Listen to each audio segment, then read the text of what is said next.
Welcome back to Positive Energy. I'm Nicole Robinson Gaines, and we are in day 131 of our Bible in 1 Year reading challenge. We have been following the Bible in 1 Year plan with Nicky Gumbel. You can find that at Bible.com on your computer or through the Holy Bible app on your cell phone or tablet. If you've missed any days, they're always available on our channel's homepage. All right, let's get started. Psalm chapter 59, verses 9 through 17. O my strength, I will watch for you. For you, O God, are my fortress. My God in his steadfast love will meet me. God will let me look in triumph on my enemies. Kill them not, lest my people forget. Make them totter by your power and bring them down. O Lord, our shield, for the sin of their mouths, the words of their lips, let them be trapped in their pride, for the cursing and lies that they utter. Consume them in wrath, consume them till they are no more, that they may know that God rules over Jacob to the ends of the earth. Each evening they come back, howling like dogs and prowling about the city.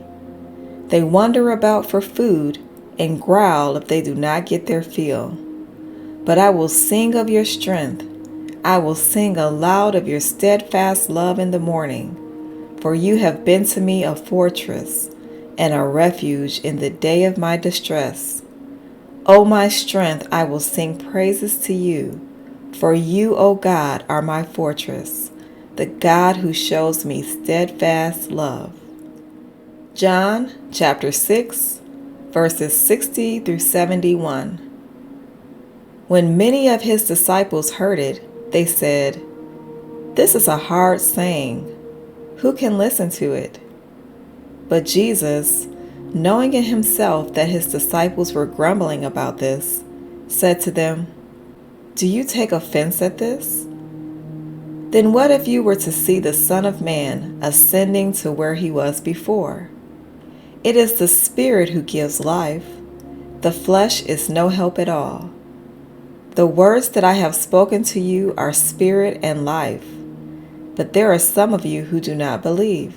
For Jesus knew from the beginning who those were who did not believe, and who it was who would betray him. And he said, "This is why I told you that no one can come to me unless it is granted him by the Father." After this, many of his disciples turned back and no longer walked with him. So Jesus said to the 12, "Do you want to go away as well?" Simon Peter answered him, "Lord, to whom shall we go? You have the words of eternal life, and we have believed and have come to know that you are the Holy One of God." Jesus answered them, "Did I not choose you, the 12? And yet one of you is a devil." He spoke of Judas, the son of Simon Iscariot, for he, one of the 12, was going to betray him. John chapter 7, verses 1 through 13. After this, Jesus went about in Galilee. He would not go about in Judea because the Jews were seeking to kill him. Now the Jews' feast of the booths was at hand. So his brothers said to him, "Leave here and go to Judea, that your disciples also may see the works you are doing. For no one works in secret if he seeks to be known openly. If you do these things, show yourself to the world." For not even his brothers believed in him. Jesus said to them, "My time has not yet come, but your time is always here. The world cannot hate you, but it hates me because I testify about it, that its works are evil. You go up to the feast. I am not going up to this feast, for my time has not yet fully come." After saying this, he remained in Galilee. But after his brothers had gone up to the feast, then he also went up, not publicly, but in private. The Jews were looking for him at the feast, and saying, "Where is he?" And there was much muttering about him among the people. While some said, "He is a good man," others said, "No, he is leading the people astray." Yet for fear of the Jews, no one spoke openly of him. Judges chapter 12.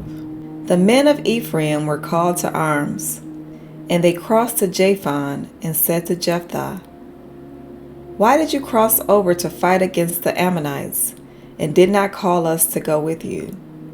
We will burn your house over you with fire." And Jephthah said to them, "I and my people had a great dispute with the Ammonites, and when I called you, you did not save me from their hand. And when I saw that you would not save me, I took my life in my hand and crossed over against the Ammonites, and the Lord gave them into my hand. Why then have you come up to me this day to fight against me?" Then Jephthah gathered all the men of Gilead and fought with Ephraim. And the men of Gilead struck Ephraim, because they said, "You are fugitives of Ephraim, you Gileadites, in the midst of Ephraim and Manasseh." And the Gileads captured the fords of the Jordan against the Ephraimites.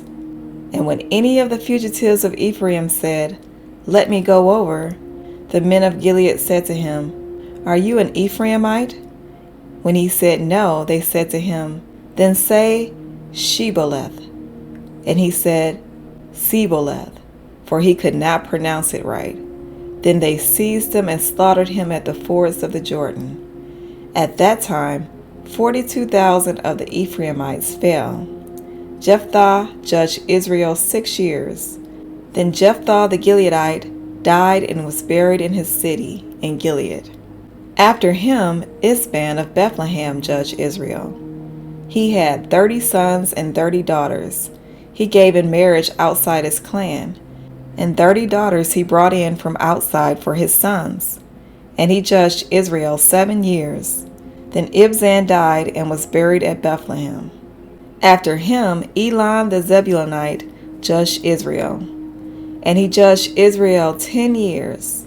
Then Elon the Zebulunite died and was buried at Aijalon in the land of Zebulun. After him Abdon, the son of Hillel, the Pirathonite, judged Israel. He had 40 sons and 30 grandsons, who rode on 70 donkeys, and he judged Israel 8 years. Then Abdon, the son of Hillel, the Pirathonite, died and was buried at Pirathon, in the land of Ephraim, in the hill country of the Amalekites. Judges chapter 13. And the people of Israel again did what was evil in the sight of the Lord. So the Lord gave them into the hands of the Philistines for 40 years. There was a certain man of Zorah, of the tribe of the Danites, whose name was Manoah, and his wife was barren and had no children. And the angel of the Lord appeared to the woman and said to her, "Behold, you are barren, and have not borne children, but you shall conceive and bear a son. Therefore be careful and drink no wine or strong drink, and eat nothing unclean. For behold, you shall conceive and bear a son. No razor shall come upon his head, for the child shall be a Nazarite to God from the womb, and he shall begin to save Israel from the hand of the Philistines." Then the woman came and told her husband, "A man of God came to me, and his appearance was like the appearance of the angel of God, very awesome. I did not ask where he was from, and he did not tell me his name, but he said to me, 'Behold, you shall conceive and bear a son. So then drink no wine or strong drink, and eat nothing unclean, for the child shall be a Nazarite to God from the womb to the day of his death.' Then Manoah prayed to the Lord and said, 'O Lord, please let the man of God, whom you sent, come again to us, and teach us what are we to do with the child who will be born.' And God listened to the voice of Manoah, and the angel of God came again to the woman as she sat in the field. But Manoah her husband was not with her. So the woman ran quickly and told her husband, 'Behold, The man who came to me the other day has appeared to me."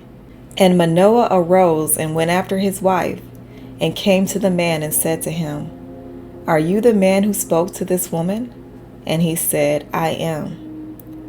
And Manoah said, "Now when your words come true, what is to be the child's manner of life, and what is his mission?"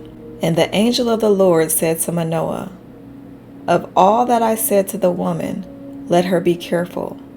She may not eat anything that comes from the vine, neither let her drink wine or strong drink, or eat any unclean thing. All that I commanded her, let her observe." Manoah said to the angel of the Lord, "Please, let us detain you and prepare a young goat for you." And the angel of the Lord said to Manoah, "If you detain me, I will not eat of your food. But if you prepare a burnt offering, then offer it to the Lord." For Manoah did not know that he was an angel of the Lord. And Manoah said to the angel of the Lord, "What is your name, so that when your words come true, we may honor you?" And the angel of the Lord said to him, "Why do you ask my name, seeing it is wonderful?" So Manoah took the young goat with the grain offering, and offered it on the rock to the Lord, to the one who works wonders. And Manoah and his wife were watching. And when the flame went up toward heaven from the altar, the angel of the Lord went up in the flame of the altar. Now Manoah and his wife were watching, and they fell on their faces to the ground. The angel of the Lord appeared no more to Manoah and to his wife. Then Manoah knew that he was the angel of the Lord. And Manoah said to his wife, "We shall surely die, for we have seen God." But his wife said to him, "If the Lord had meant to kill us, he would have not accepted a burnt offering and a grain offering at our hands, or shown us all these things, or now announced to us such things as these." And the woman bore a son, and called his name Samson. And the young man grew, and the Lord blessed him. And the Spirit of the Lord began to stir him in Mahane Dan, between Zorah and Eshtaol. That is our Bible reading for today. Be sure to mark your progress on the lesson plan and read today's devotional. The devotional will help you to understand more of what we just read. As always, thank you for reading with me, and I'll see you tomorrow. Have a blessed day.